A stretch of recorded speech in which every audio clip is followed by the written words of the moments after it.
베드로후서 1장. 나 시몬 베드로는 예수 그리스도의 종이며 사도입니다.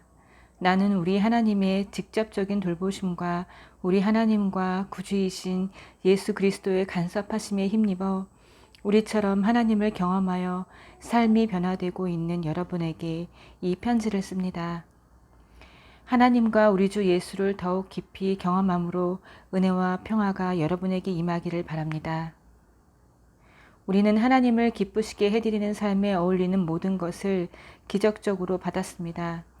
그것은 우리를 하나님께로 초청해 주신 분을 우리가 직접 친밀하게 알았기 때문입니다. 그분의 초청은 이제껏 우리가 받은 초청 가운데 최고의 초청입니다. 또한 우리는 여러분에게 전해줄 멋진 약속도 받았습니다. 그 약속은 여러분이 욕망으로 얼룩진 세상에 등을 돌리고 하나님의 생명에 참여할 수 있는 입장권입니다. 그러니 한순간도 놓치지 말고 여러분이 받은 것을 의지하십시오. 여러분의 믿음의 기초 위에 선한 성품, 영적 이해력, 빈틈없는 절제, 힘찬 인내, 놀라운 경건, 따뜻한 형제에 너그러운 사랑을 더하십시오. 이것들 하나하나는 서로 조화를 이루고 다른 것들을 발전시키니 말입니다. 이러한 자질들이 여러분의 삶 속에 활발하게 자라나면 여러분은 우리 주 예수를 경험하면서 성숙해가는 일에 기회를 놓치거나 단 하루도 헛되이 흘려보내지 않을 것입니다. 이러한 자질들을 갖추지 못하면 여러분은 자기 바로 앞에 놓인 장애물을 보지 못하고 자신의 죄악된 옛 삶이 깨끗해졌음을 잊어버린 사람이 되고 말 것입니다. 그러니 친구 여러분, 하나님께서 여러분을 초청하고 선택하신 것이 옳았음을 입증해 보이십시오. 미루지 말고 지금 당장 그렇게 하십시오. 그러면 여러분은 확고한 토대, 곧 우리 주님이시며 구주이신 예수 그리스도의 영원한 나라를 향해 활짝 열려있는 포장된 길에서 생명을 얻게 될 것입니다. 여러분이 이제껏 이 모든 진리를 알고 안팎으로 실천해 왔지만 때가 위태로우니 나는 잠시도 멈추지 않고 여러분의 주의를 환기시키려고 합니다. 여러분을 자주 일깨워 방심하지 않게 하는 것, 이것이 내게 주어진 임무입니다.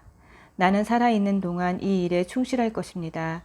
주님께서 분명하게 일러주신 대로 나는 조만간 내가 죽게 되리라는 것을 압니다. 내가 특별히 바라는 것은 여러분이 이 모든 것을 문서화했으면 하는 것입니다. 내가 이 세상을 떠난 뒤에도 여러분이 언제든지 찾아볼 수 있게 말입니다. 여러분도 알다시피 우리가 우리 주 예수 그리스도의 강력한 재림과 관련된 사실을 여러분에게 제시할 때 별에게 빌고한 것이 아니었습니다. 우리는 이미 그 일을 미리 보았습니다.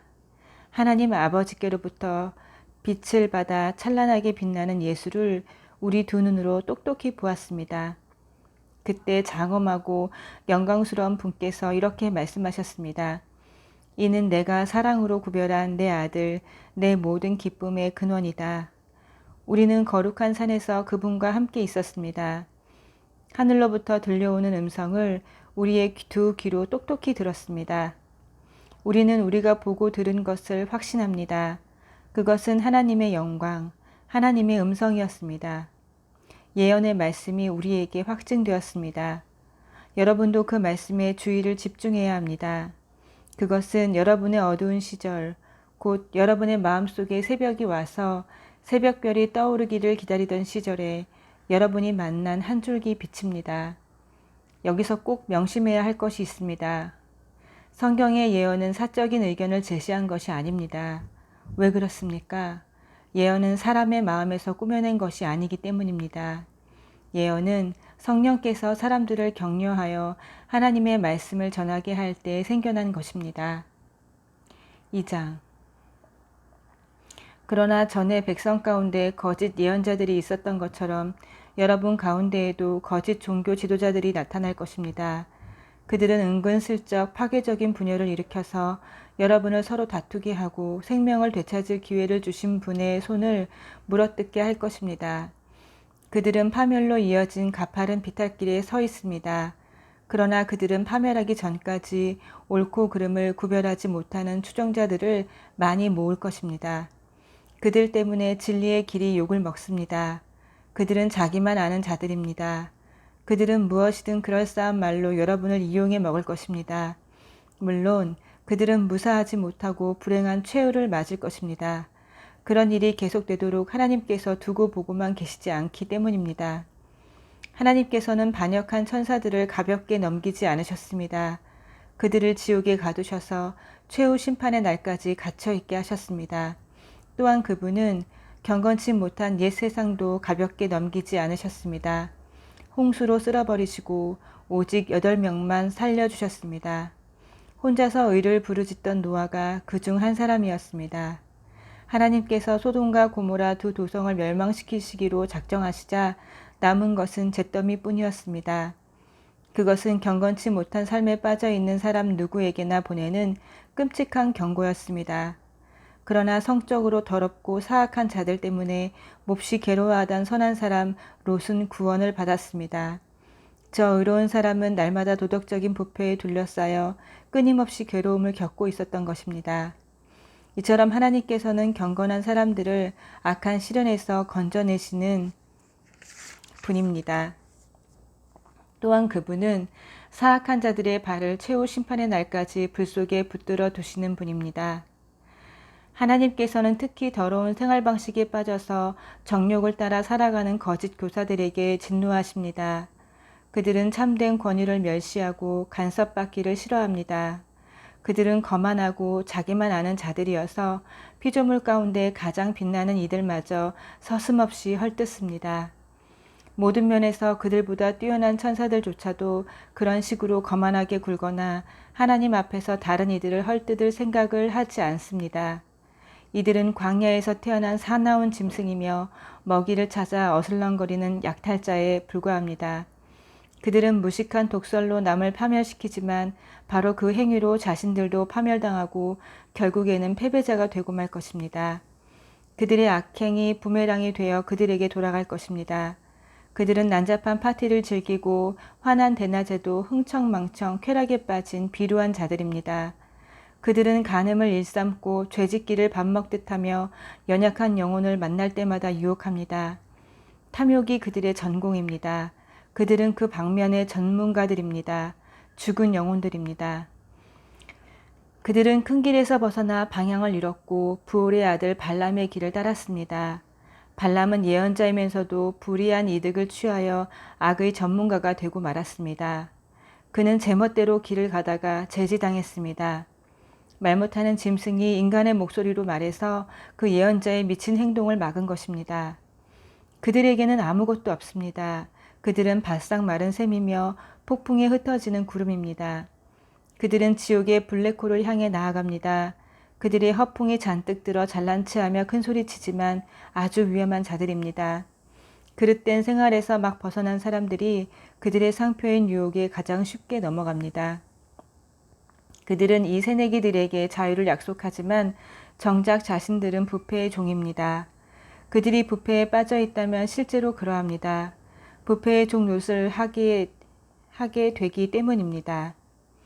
그들이 우리 주님이시며 구주이신 예수 그리스도를 경험함으로써 죄의 구렁에서 벗어났다가 다시 예전 삶으로 돌아가면 그 사람의 상태는 전보다 더 나빠질 것입니다.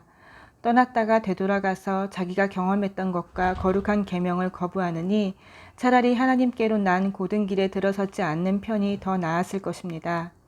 개는 자기가 토해놓은 곳으로 되돌아간다는 속담과 돼지가 말끔히 씻고 나서 다시 진창으로 향한다는 속담을 그들이 증명하고 있습니다. 3장. 사랑하는 친구 여러분, 이 편지는 내가 여러분에게 두 번째로 쓰는 편지입니다. 나는 이 두 편지를 통해 여러분이 마음을 빼앗기지 않도록 여러분을 일깨우고자 합니다. 거룩한 예언자들의 말과 여러분의 사도들이 전해준 우리 주님이신 구주의 계명을 명심하십시오. 무엇보다 이것을 알아두십시오. 마지막 때에 조롱하는 자들이 나타나서 전성기를 누릴 것입니다. 그들은 모든 것을 자기들의 보잘것없는 감정 수준으로 끌어내려 그분께서 다시 오겠다고 약속했는데 어찌 된 거요? 우리 조상들이 죽어서 땅에 묻혀 있고 모든 것이 창조 첫날 이래로 그대로이지 않소? 변한 것이 하나도 없잖소 하고 조롱할 것입니다. 그러나 그들이 쉽게 잊어버리는 사실이 있습니다. 모든 천체와 이 지구가 오래전 하나님의 말씀을 통해 물로 덮인 혼돈에서 생겨났다는 것입니다. 그런 다음 하나님의 말씀이 다시 홍수로 혼돈을 일으켜 세상을 파멸시켰습니다. 지금 있는 천체와 지구는 마지막 불심판 때 쓰일 연료입니다. 하나님께서 다시 말씀하실 준비를 하고 계십니다. 하나님을 모독하는 회의론자들은 심판하고 멸망시키겠다는 신호를 보내고 계신 것입니다.